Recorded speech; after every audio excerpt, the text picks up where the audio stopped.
So a lot of the talk that's been going on at the moment following Vergil Ortiz's huge win over Erickson Lubin is that Vergil Ortiz is going to be fighting Errol Spence Jr. next. Now, honestly, if this fight gets made, it's going to be an interesting one to say the least, right?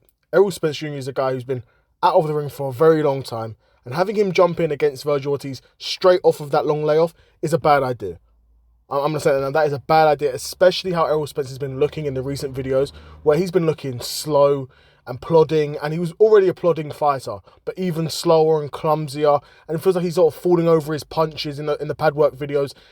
And, it really doesn't look like a good look for Errol Spence, and I'm hoping, he said he's retired now, so I hope he doesn't come out of retirement. If he does, I'd want to see him. He needs a tune-up, at least one tune-up, and I was always saying that. I was saying, Errol Spence needs to fight someone, top 30, top 50, right? That's what he needs. Get him out there. Get some rounds under his belt, hopefully get a stoppage, and then, then you can fight Vergil Ortiz Jr. That fight's always going to be there, though, in my opinion. It's not always going to be there. I shouldn't say that, but that's a fight that doesn't need to be rushed because Errol Spence is still such a big name, and Vergil Ortiz has got a lot of momentum right now where you don't need to have that fight straight away for either guy. Because Vergil Ortiz shouldn't be fighting Spence next. Vergil Ortiz should be fighting Boots next, but I'm going to make a separate video about that.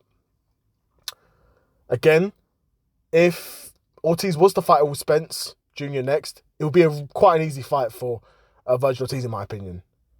The beating he took from Crawford, the beating and that layoff, it's not a good look for you, bro. I don't fancy his punch resistance as much as, I once did, especially the pre-Terence Crawford fight. Terence Crawford did a lot of damage to him, and Vergil Ortiz, arguably, punch for punch, is arguably a bigger puncher than Terence Crawford. Physically, they're probably about the same size. He's probably a bit... even physically, he's probably bigger than Terence Crawford too. Again, nowhere near the caliber of boxer of Terence Crawford. His understanding of timing and countering isn't as good as Terence Crawford. He's not as good of a boxer as Terence Crawford, right? But he's a big puncher, and he's a pressure puncher as well. He's going to put Errol Spence on the back foot, and we saw... Even though Terence Crawford wasn't always putting Errol Spence on the back foot, a lot of that fight was Terence Crawford trying to get something going, and Terence Crawford was just so much quicker than Errol Spence. So Errol Spence was throwing one punch, and Crawford was landing 2 or 3 punches clean. It was brutal. He bullied him in there, right? And I think Vergil Ortiz could potentially do the same thing. Like I said, Vergil Ortiz is not as good of a boxer, but is he as powerful? Yes. And, that's really all it comes down to. He's going to be as powerful. He can throw in those punches quickly. He's able to throw combinations. He's going to go in there. He's going to move to Errol Spence. I don't think he's going to stop him as quick as Erickson Lubin. I don't think Errol Spence's punch resistance is that cooked. It's pretty cooked, though. But I don't think it's that cooked. I think he could last more than 2 rounds. I think Errol Spence, even him as a man, I think he's got more pride than to go out sad in 2 rounds against Vergil Ortiz. But I don't fancy him for much longer than that, if I'm being honest.